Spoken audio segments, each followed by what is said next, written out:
Hydrolysis of ether, ठीक है। Hydrolysis मतलब मेरे को ईथर में क्या डालना है, पानी डालना है। मैं स्टेटमेंट बोलता हूँ, आप रिएक्शन लिख देना। लिखो, when ethers are hydrolysed,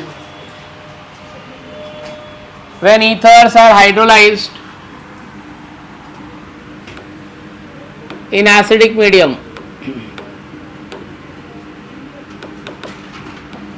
when ethers are hydrolyzed in acidic medium, it gives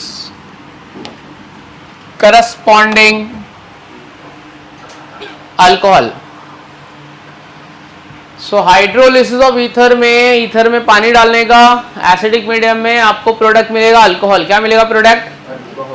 तो आइए देख लेते कि किस तरीके से अपने को अल्कोहल मिल रहा है।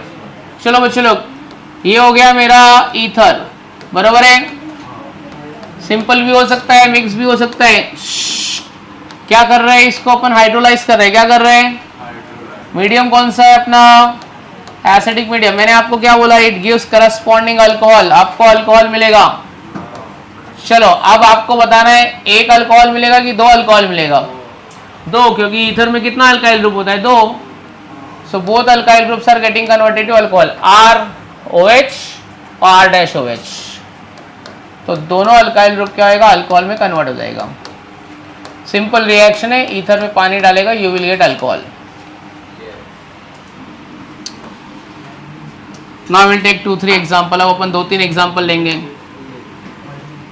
ठीक है।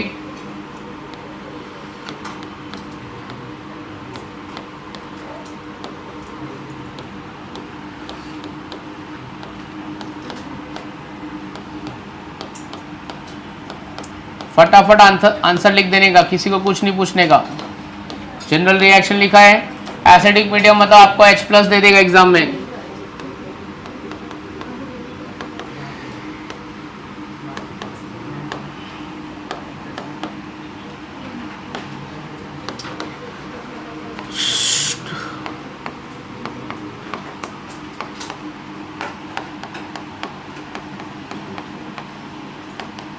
हर्षवर्धन आएगा, सेकेंड रिएक्शन का प्रोडक्ट लिख देगा, क्योंकि उसने कुछ एक्स्ट्रा टाइम्स हाँ बोला है।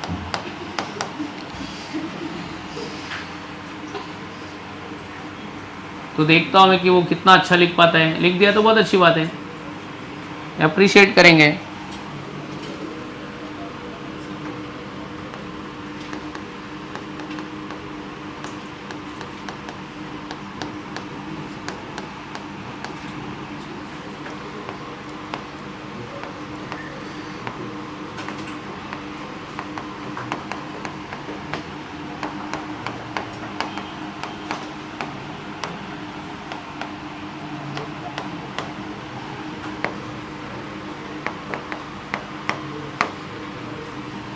तो तेरे को सेकंड लिखने का है, और तेरे को थर्ड लिखने का है।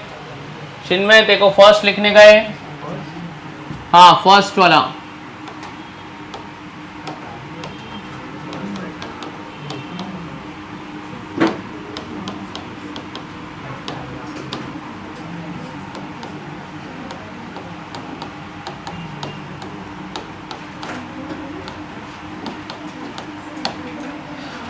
चलो तो कौन आ रहा है? आ जाओ अपना अपना, जिसको जो भी लिखने का है। और समीर तेरे को फोर्थ वाला लिखने का है। हाँ, नेक्स्ट वन लिखो। Reaction with PCl5, reaction with PCl5, reaction with PCl5।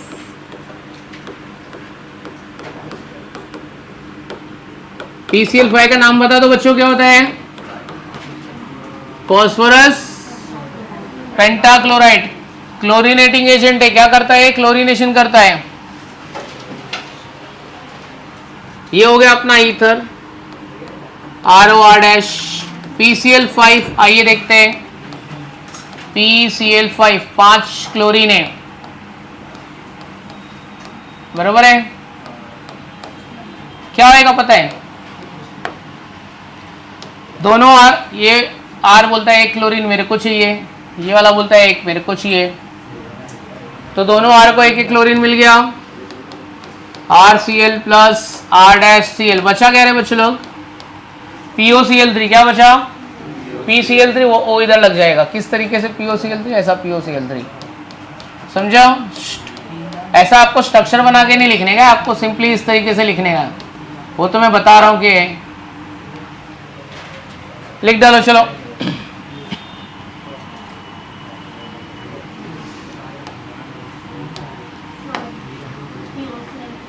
Phosphoryl chloride, phosphoryl chloride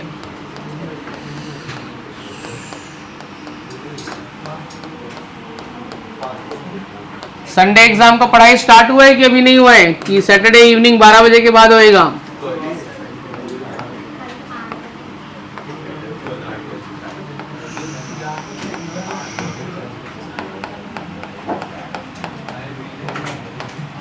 चलो कंप्लीट कर दो।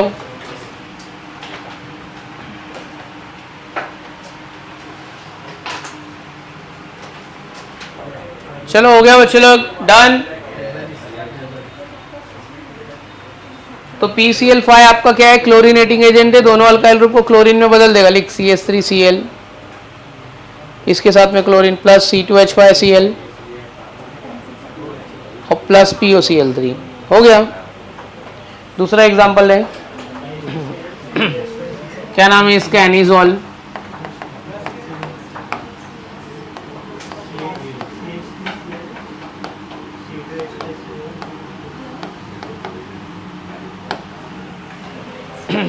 चलो हो गया, डन। हाँ, it favours SN2 reaction mechanism. अब आपको मुझे बताने का कि SN2 रिएक्शन क्यों बोलते हैं इसको, वो बाद में अपन देखते हैं। खाली लिख दो इट फेवर्स SN2 रिएक्शन, ऐसे लिख देना। अच्छा, ऐसे आया बच्चे लोग। अब आप मुझे बताओ कौन सा ग्रुप छोटा है, कौन सा ग्रुप बड़ा है? दोनों में। छोटा वाला ग्रुप किसके साथ जाएगा? मैंने आपको क्या बोला है? छोटा वाला ग्रुप किसके साथ जाएगा? आयोडाइड के हाथ में। बड़ा वाला किसके साथ जाएगा? अल्कोहल। मतलब बड़ा वाला ग्रुप OH को पकड़ के बैठा है, बोला है मैं नहीं दूंगा। छोटे वाले को लेके जाओ, छोटे वाले को लेके जाओ, बड़ा वाला बोल रहा है मैं नहीं दूंगा OH। चलो तो क्या होएगा बोलो? CH3I plus C2H5। Alkyl group जितना छोटा रहेगा ना उतना SN2 रिएक्शन, और जितना बड़ा रहेगा ना उतना SN1 रिएक्शन। 1 डिग्री और 3 डिग्री। अगर आपको HDA में पढ़ा है तो ऑर्डर ऑफ रिएक्टिविटी पता ही नहीं अपने को। पढ़ा था distinguish between SN1 and SN2। जितना छोटा ग्रुप रहेगा अल्काइल ग्रुप हाइड्रोजन के साथ में, वो SN2। हाइड्रोजन के साथ में बड़ा अल्काइल ग्रुप SN1, ये SN2 है, छोटा वाला SN2 होता है। तो ये पहला रिएक्शन। दूसरा,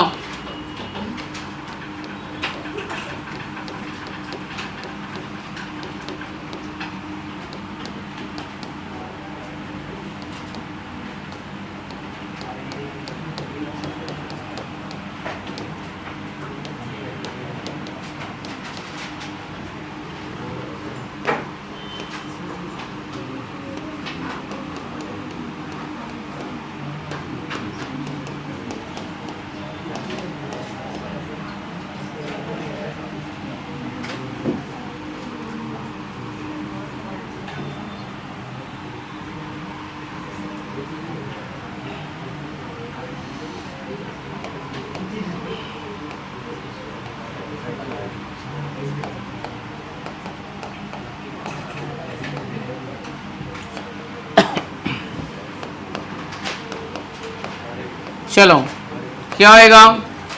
देख ये बॉन्ड तो छोटा है, ये तो टूटने से रहा, यही टूटेगा, आयोडीन के साथ जाएगा।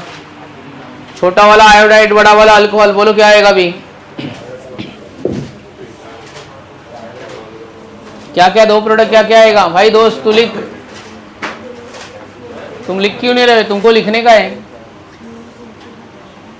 क्वेश्चन लिखो जरा एक, उसको हाईलाइट करना इंपॉर्टेंट, क्योंकि एमसीक्यूज में यही वाला पूछेगा। सारे एक्सेप्शन एमसीक्यूज में पूछता है, सीधा सीधा पूछते नहीं वो लोग। लिखो, what is the action of cold HI What is the action of cold HI on methyl tert butyl ether?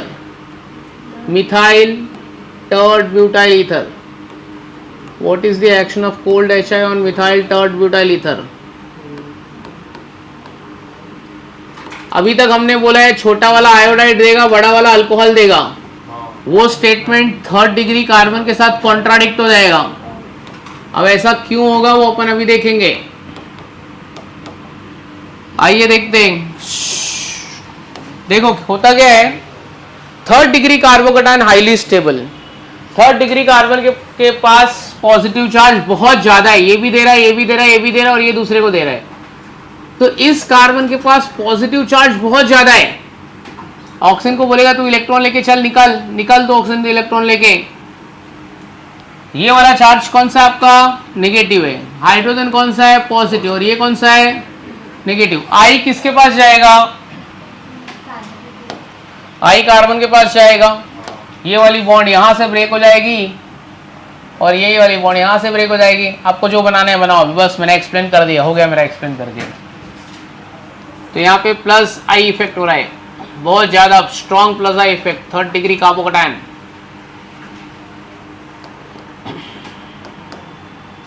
इतना तो, इतनी ऑर्गेनिक केमिस्ट्री समझ में आनी चाहिए.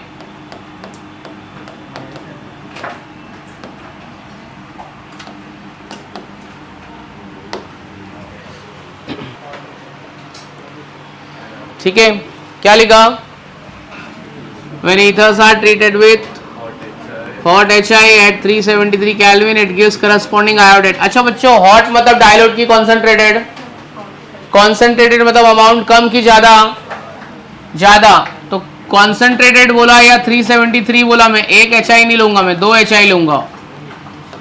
अब आप मुझे बताओ कि क्या बाय प्रोडक्ट निकलेगा. मैंने इंटेंशनली HI ऐसा लिखा है कि आपको बाय प्रोडक्ट आपकी आंखों से दिख जाए जल्दी से.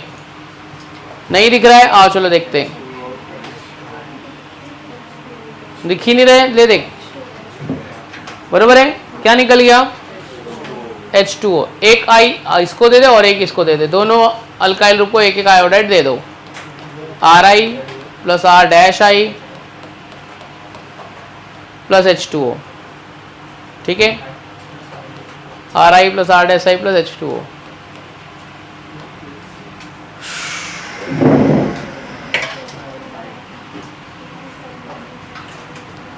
चलो अभी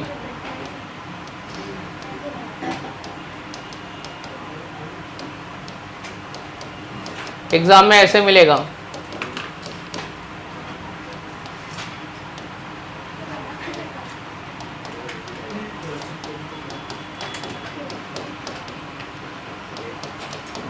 $373 है मतलब 2 मोल लेने का, कोई बताने नहीं आने वाला है, वो अंडरस्टूड है. 373, हाँ सॉरी. ठीक है. अच्छा एक ट्राई करो जरा फर्स्ट में. अच्छा सेकंड में बड़े वाले प्रोडक्ट का नाम क्या आएगा. हाँ मतलब क्या बोलेंगे उसको.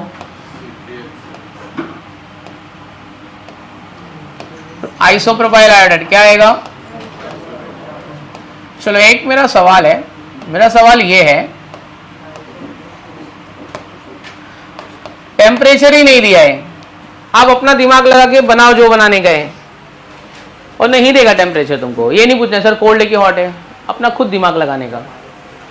नहीं दिया है ना, एक ही मॉलिक्यूल ले जाने दे, एक ही चाहिए. आयोडीन कहाँ जाएगा और H किधर जाएगा. तो क्या बनेगा अपना फिनॉल एंड बेंजाइल आयोडाइड. ये बन गया फिनॉल और ये क्या हो गया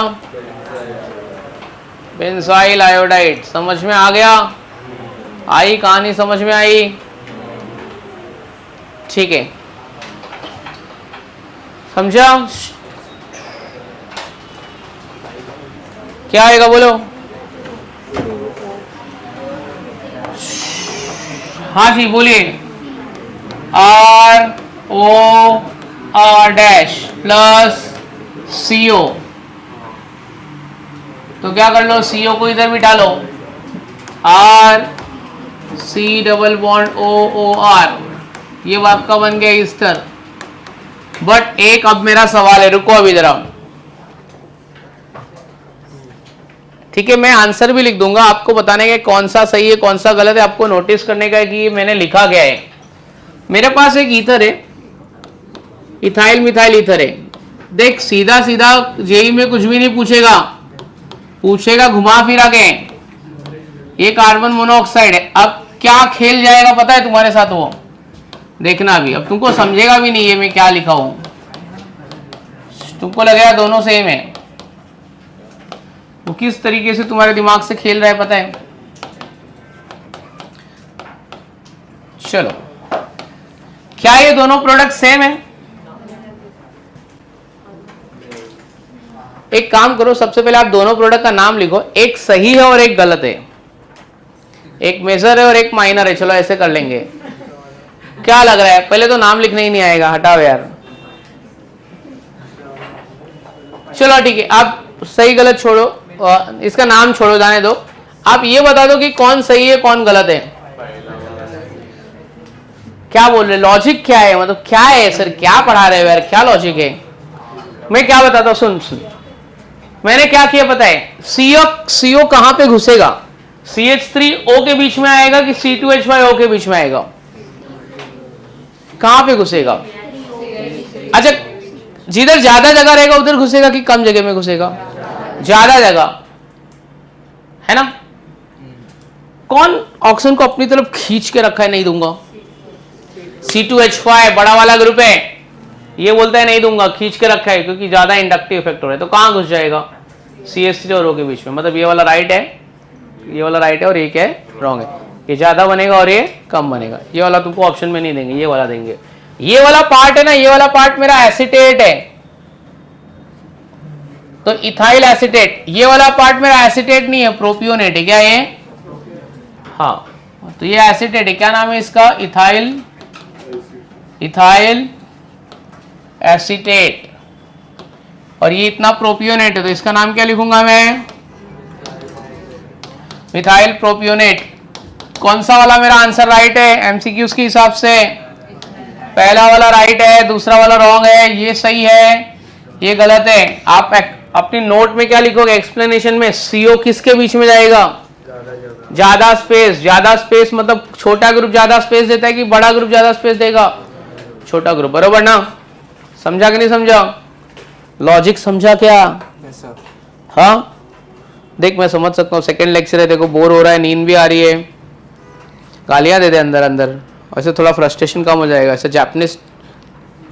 जापानीज लोग ने बोला है कि अगर बहुत ज़्यादा फ्रस्ट्रेशन किसी के ऊपर गुस्सा आ रहा है तो गालियां दे दो, थोड़ा गुस्सा कम हो जाएगा। किसको देगा तू? इसको 10 दे, 20 मेरे को दे, कौन सा सुनाई दे रहा है? इसको भी 5 दे दे। अच्छा, इसको देता ही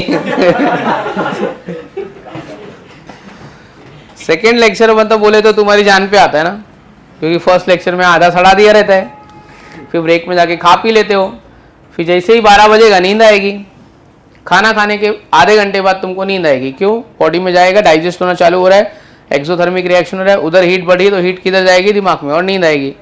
यही मैकेनिज्म है। तो तेरे को अकेले नींद नहीं आ रही है, आधी क्लास को नींद आ रही है। तो ये सब आधे से ज्यादा लोग तो जागने की एक्टिंग कर रहे हैं, तू नहीं कर रहा है, तू सो रहा है, तू एक्टिंग अच्छा नहीं कर पा रहा है यार।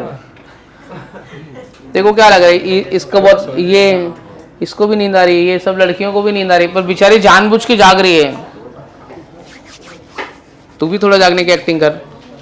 ये देख, आंख खोल के सो जाता है, पता चल रहा है पूरा सो रहा है। अभी एक्सप्लेनेशन पूछूंगा तो कुछ बता नहीं पाएगा। चलो डन, ठीक है। अब ईथर का एक कॉन्सेप्ट मैप बनाता हूं, उसमें थोड़ा तुमको ब्रीदिंग स्पेस मिलेगा, थोड़ा अपने दोस्त के साथ में डिस्कस करने का टाइम मिलेगा, बात करोगे थोड़ा थोड़ा। तो लिखो कॉन्सेप्ट मैप ऑफ ईथर। उसके लिए अपने पास लास्ट लेक्चर का कुछ नोट्स होना चाहिए, तो आप समीर के साथ डिस्कस कर सकते हो, हर्षवर्धन के साथ, चिन्मय के साथ डिस्कस करके कोई मतलब नहीं है। तू किसी के साथ जाके बैठ जाए, इनको ज्वाइन कर या फिर इसको ज्वाइन कर, पीछे वाले लोग को ज्वाइन मत कर दो। चलो हेडिंग लिखो, कॉन्सेप्ट मैप ऑफ ईथर। जहां तक पढ़ा है उधर तक का एक कॉन्सेप्ट मैप देता हूं मैं, और 5-10 मिनट के लिए आपको अकेले छोड़ देता हूं मैं, फालतूगिरी नहीं करना है उसमें।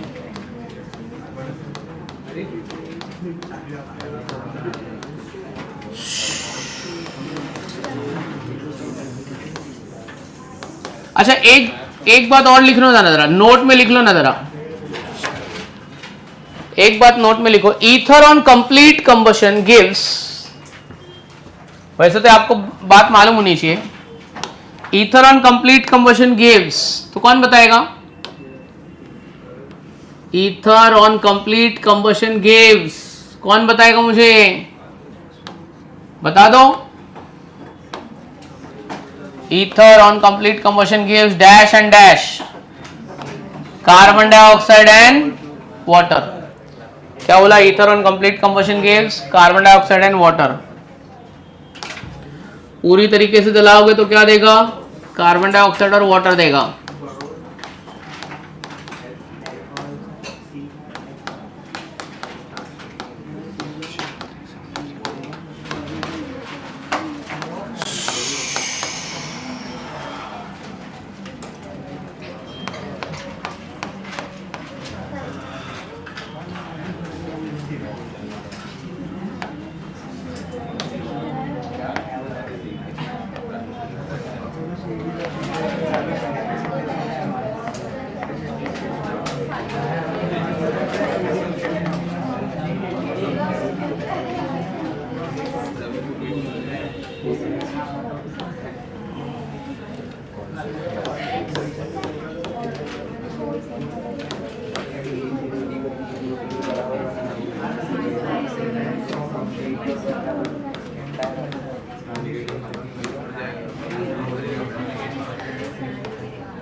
चलो थोड़ा सा दिमाग लगा के लिखने का, पीछे वाले खाली बात मत करो।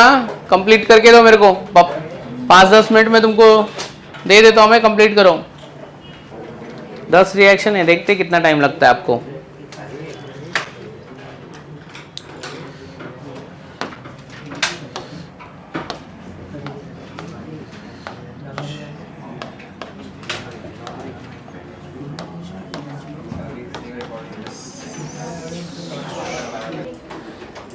डन हो गया, कंप्लीट हो गया। चिन्मय भाई साहब 2-4 लिखे कि नहीं लिखे? कहाँ से निकाले आंसर? समीर से लिए? ठीक है, चलो अगला लिखो। लिखो reaction with aromatic ether, heading right on reaction with aromatic ether, right on reaction with aromatic ether.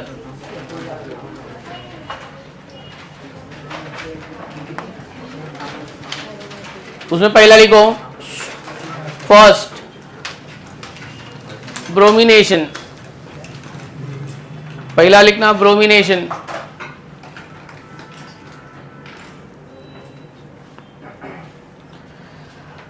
ठीक है, एरोमेटिक ईथर मतलब मेरे को एनिजोल के साथ रिएक्शन करना है। पहला रिएक्शन है ब्रोमिनेशन ऑफ ईथर, तो मैं यहाँ पे एरोमेटिक ईथर लेने वाला हूं, तो मेरा एरोमेटिक ईथर है एनिजोल। तो मैं करूंगा ब्रोमिनेशन ऑफ एनिसोल। इसमें दो पार्ट है, part A and part B. ठीक है, पहले 5 मिनट में आपको समझा देता हूं बच्चों, तो प्लीज थोड़ा सा बात सुन लो, कुछ लिखो मत। देखो एनिसोल जो है ना, उसमें ऑक्सीजन एटम क्या है, इलेक्ट्रॉन रिच है कि डेफिशिएंट है? आप ही बताओ, ऑक्सीजन एटम इलेक्ट्रॉन रिच है कि डेफिशिएंट है?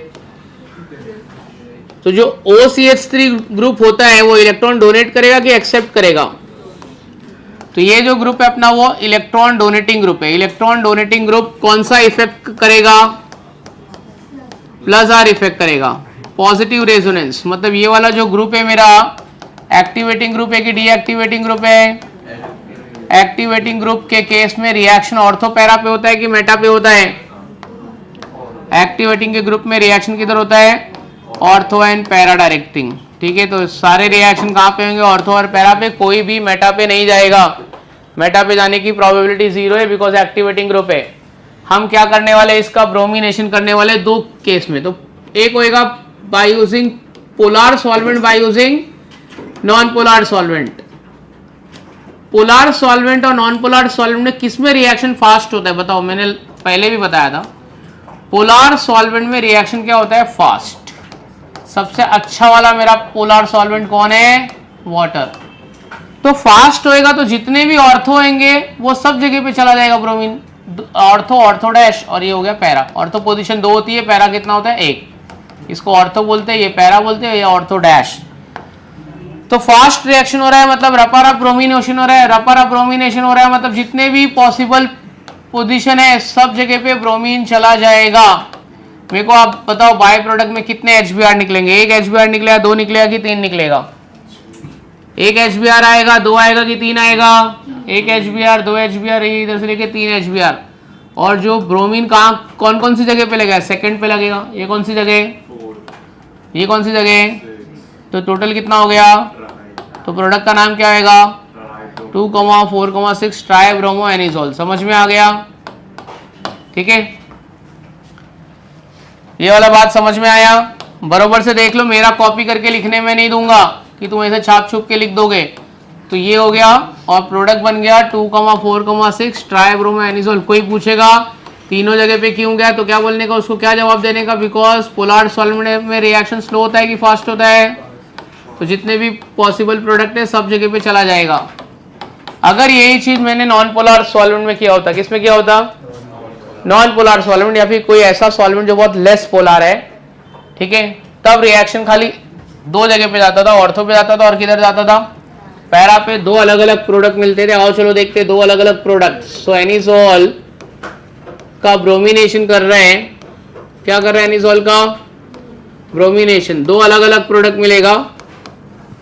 पहले अगर आपको कोई पूछा पहले कौन सा प्रोडक्ट बनता है, पहले ऑर्थो बनता है कि पहले पैरा प्रोडक्ट बनता है? कस्तूरी थोड़ा इधर भी देख लेना यार। पहले ऑर्थो बनता है कि पहले पैरा प्रोडक्ट बनता है? कौन सा प्रोडक्ट पहले बनता है? यस, ऑर्थो कंपाउंड सा प्रीडोमिनेंट। प्रीडोमिनेंट मतलब पहले ऑर्थो बनेगा। लो टेम्परेचर पे ऑर्थो बनेगा कि हाई टेम्परेचर पे ऑर्थो बनेगा? यस, ठीक है। तो ये मेरा CH3COH, ये पोलर सॉल्वेंट बहुत कम पोलर है तो ऑलमोस्ट क्या बोल दूंगा इसको मैं? वैसे भी एसिटिक एसिड ज्यादा डिसोसिएट होता नहीं। कोई भी नॉन पोलर ले सकते हो, कार्बन डाइसल्फाइड भी ले सकते हैं, CCl4 भी ले सकते हैं। ठीक है, नॉन पोलर मतलब कौन सा सॉल्वेंट है भाई? नॉन पोलर मतलब कौन सा सॉल्वेंट? ऑर्गेनिक। वो वाला वाटर था तो इनऑर्गेनिक। एक इधर से निकलेगा तो क्या बनेगा? क्या बनेगा? O ब्रोमो एनिसोल या फिर 2 ब्रोमो एनिसोल प्लस इसके बाद वाला क्या बनेगा? बताना पड़ेगा कि आ जाएगा। हाँ, तो ये O ब्रोमो एनिसोल बना। इसके बाद क्या होएगा? P ब्रोमो एनिसोल बनेगा प्लस कितना HBr निकल जाएगा? 2 HBr। तो इस तरीके से मैंने 2 ब्रोमिनेशन बता दिए। एक कौन सा? पोलर सॉल्वेंट, दूसरा क्या होएगा? Non polar solvent. कौन से केस में रिएक्शन फास्ट है और किस में रिएक्शन स्लो है? Non polar. ये सब एक्टिवेटिंग डीएक्टिवेटिंग पता होना चाहिए। चलो लिखो, प्लीज राइट डाउन।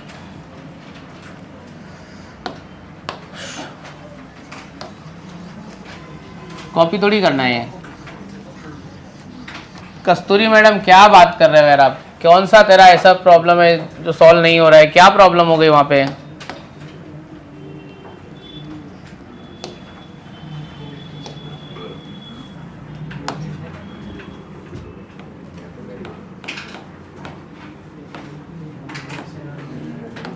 तुम लोग एक वीक में 2 लेक्चर मेरा डाइजेस्ट नहीं कर पा रहे हो। सीटी वाले बेचारे 4 लेक्चर ना बिंदास बैठ जाते हैं खुशी खुशी।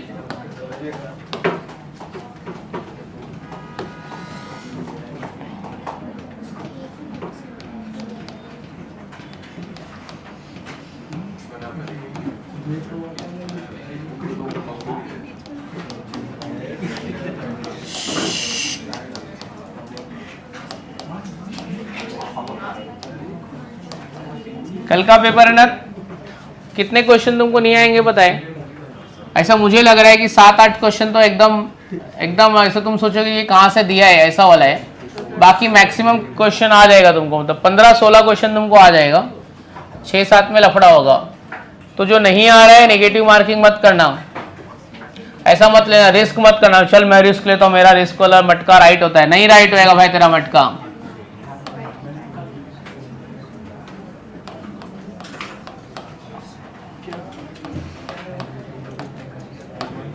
अच्छा, वो जो एडवांस का पेपर मैं बनाता हूँ, तुम लोग वो पेपर देते हो कि नहीं देते हो? सब लोग देते कि थोड़े लोग? हाँ, दिया है पेपर एडवांस का है। कितने तक आता है? कितना आता है तेरा एडवांस में?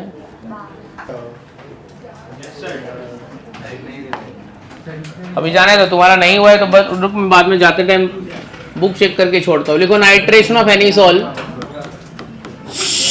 उसमें लिखो एनिसोल अंडरगोज नाइट्रेशन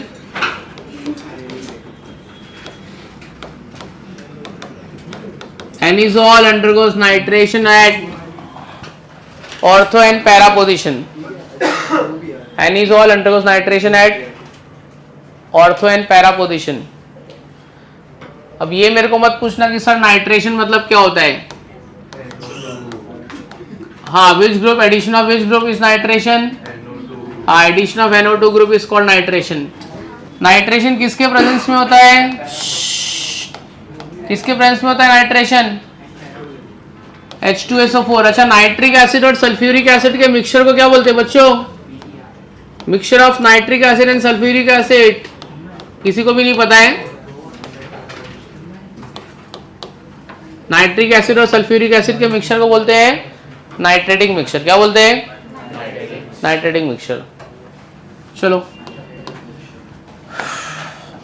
सब में 2 बार रिएक्शन होगा, एक ऑर्थो पे जाएगा, एक पैरा पे जाएगा।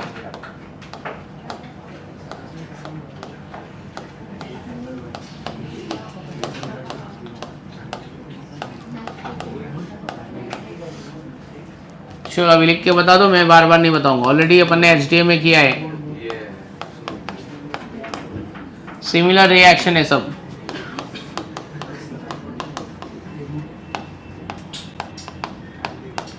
Complete the reaction.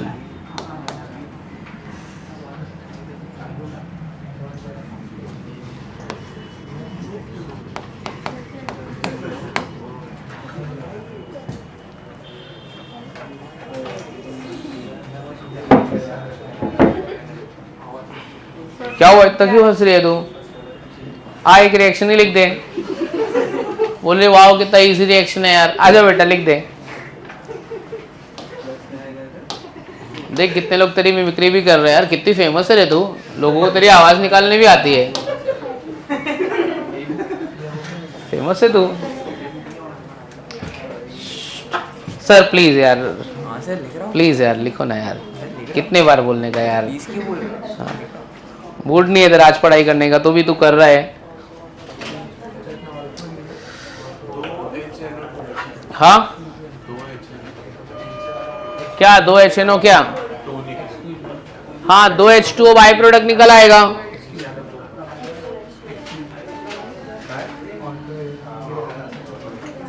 दे दे भेज उसको, आ जाइए, एक रिएक्शन लिख के जाइए। आप ही का अपना रिएक्शन है।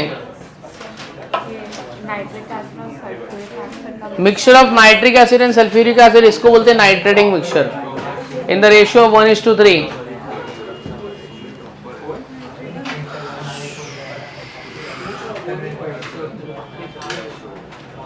तो देख अभी शौर्य आएगा, रिएक्शन लिख के जाएगा मस्त, उसको फॉलो करा, ठीक है। इधर से H2O निकालेगा भी वो ऐसे, पता है ना दोस्त। इधर से H2 हो जाएगा, इधर से H2 हो जाएगा, NO2 ग्रुप अटैच हो जाएगा। ठीक है, तो बाल कभी कटा रहा है दोस्त? ये इस महीने में कटाएगा कि सीधा अभी जून में कटाएगा?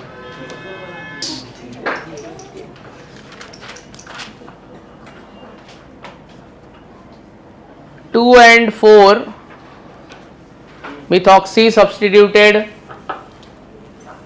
2 and 4 methoxy substituted benzene sulfonic acid, 2 and 4 methoxy substituted benzene sulfonic acid।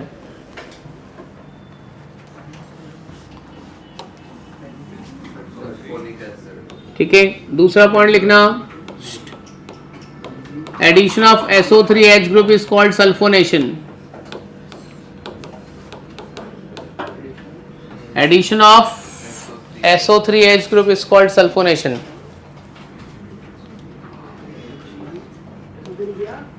ठीक है, तो मेरे को सल्फोनेशन में ऐड क्या करने का? SO3H group. मेरा रिएजेंट क्या होगा?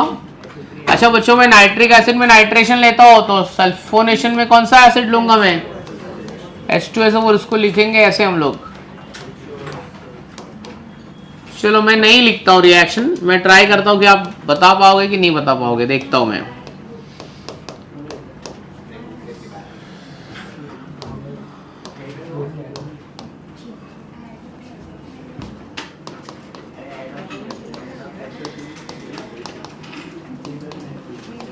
थोड़ा वेट करता हूं तुम्हारे लिए।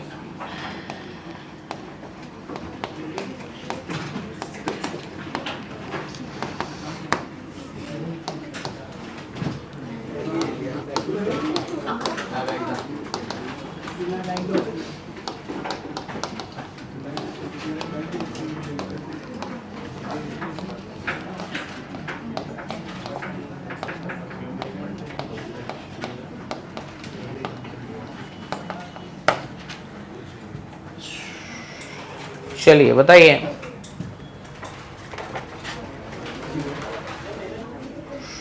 ट्राई करो। सल्फोनेशन मतलब H2SO4 लिखना है, H2SO4 को इस तरीके से लिखना है। ये रिएक्शन, ये सब रिएक्शन खाली रिएजेंट बदल रहा है, बाकी चीजें वैसे ही 11th स्टैंडर्ड में भी किया था अपन ने, याद आ रहा है कुछ? HDA में भी किया था। चलो नेक्स्ट, अभी 10 मिनट बाद अपन MCQ स्टार्ट कर देंगे। लिखो next, Friedel Crafts alkylation, Friedel Crafts alkylation. आओ देखते हैं। अब मैं ये रिएक्शन में समीर से लिखाऊंगा, मैं आपको रिएक्टेंट देके छोड़ दूंगा। एग्जाम में भी ऐसे ही होएगा।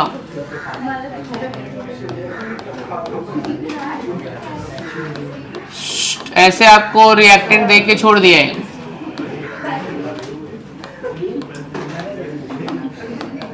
आपको बोला है कि प्रोडक्ट बताइए।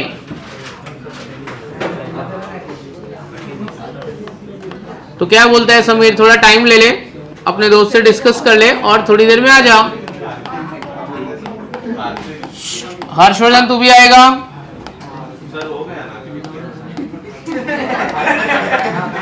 पर ये देखो आ नहीं रहा है ना दोस्त, आ रहा है तो किसी को बता के भेज।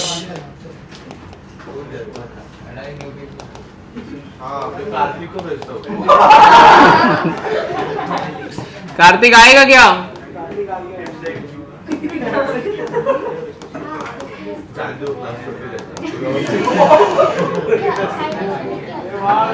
चलो ट्राई करो, जरा ट्राई करो।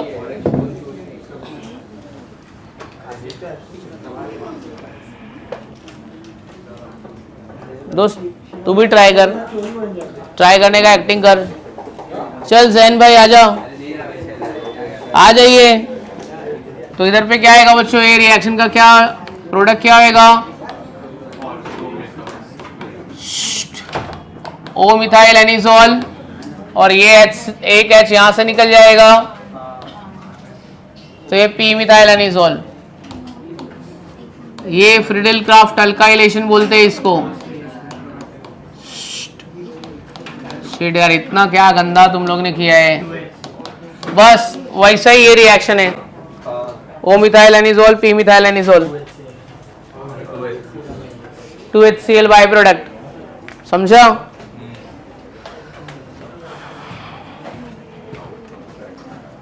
ठीक है, देखिए लोग ने सबने लिख लिया है, गर्ल्स ने लिख लिया है, आप लोग का भी हो गया, खाली बॉयज का बाकी है।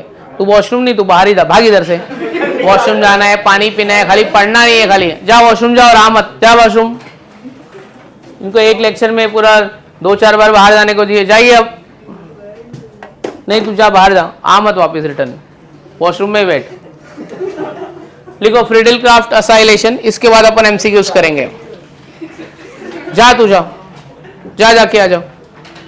फ्रीडल क्राफ्ट असाइलेशन,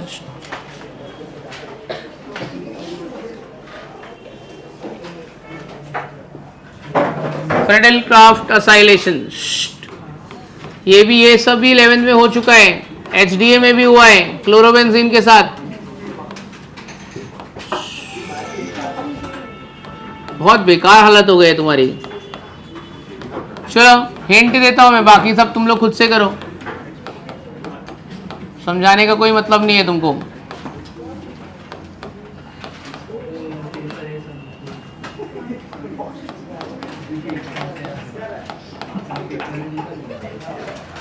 जाने दे इसको, वॉशरूम में बैठने दे,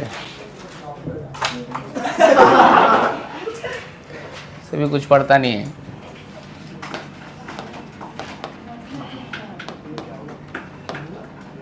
चलिए प्रोडक्ट का नाम मैं लिख देता हूं,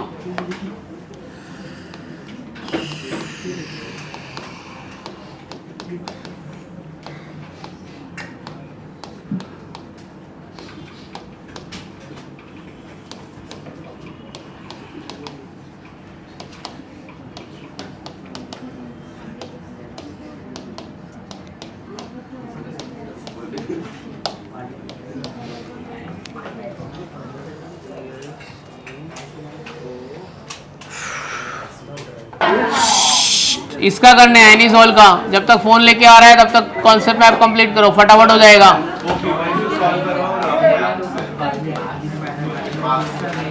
वो घर पे बैठ के होमवर्क में करना है।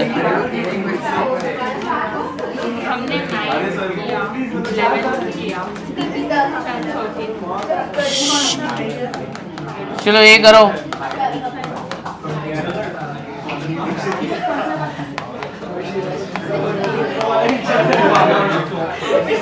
चल भाई स्टार्ट कर लिखने को।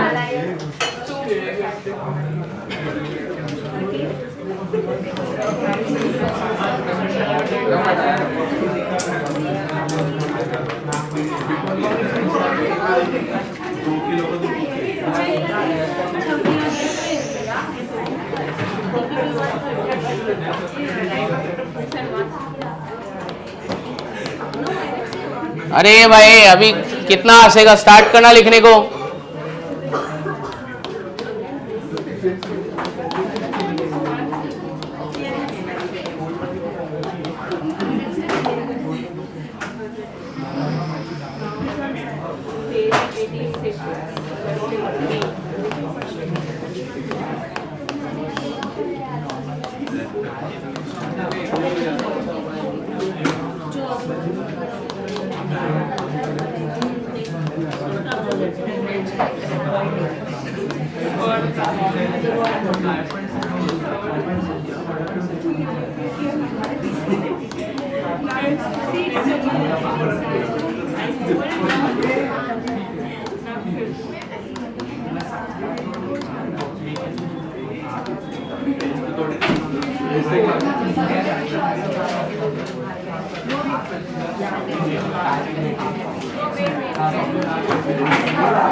चल भाई सॉल्व कर।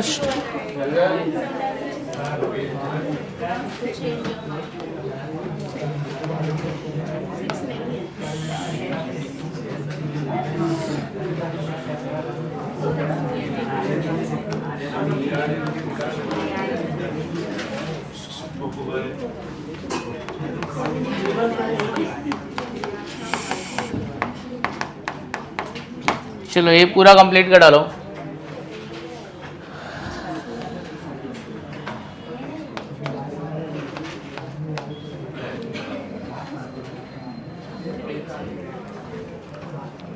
नहीं नहीं मत, तू बाहर ही रहे, मजा कर।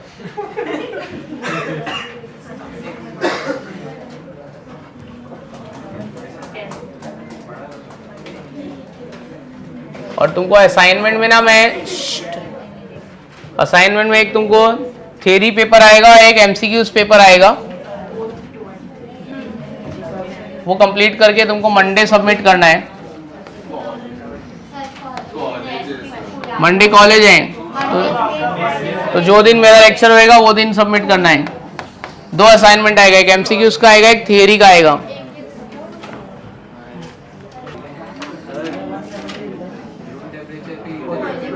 रूम टेम्परेचर पे ईथर वोलाटाइल लिक्विड है ना।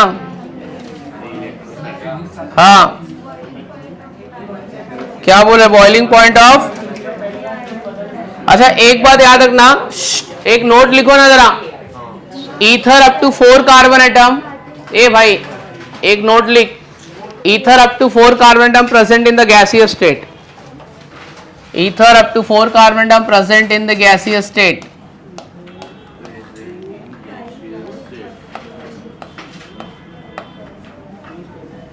Ether up to 4 carbon atom present in gaseous state.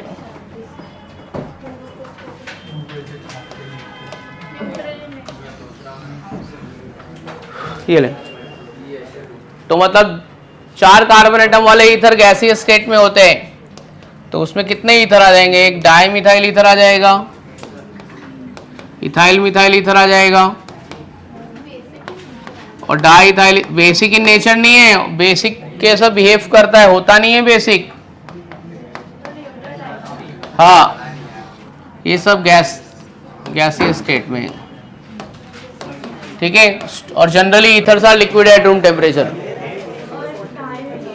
लिख लेना, 2 लाइन लिखने को नहीं होता है, देखो नोट्स में ये क्या लिखे,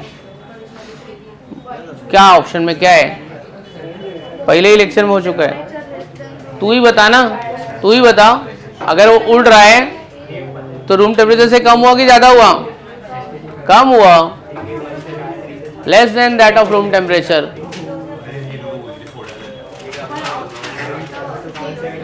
जीरो, लेस देन 0 नहीं होता है, लेस देन 0 नाइट्रोजन गैस का होता है, लेस देन 0 नहीं होता है, रूम टेम्परेचर से कम होता है। ठंडा थोड़ी होता है, एकदम आइस थोड़ी बन जाता है वो, नाइट्रोजन गैस का होता है, ठंडा होता है नाइट्रोजन गैस।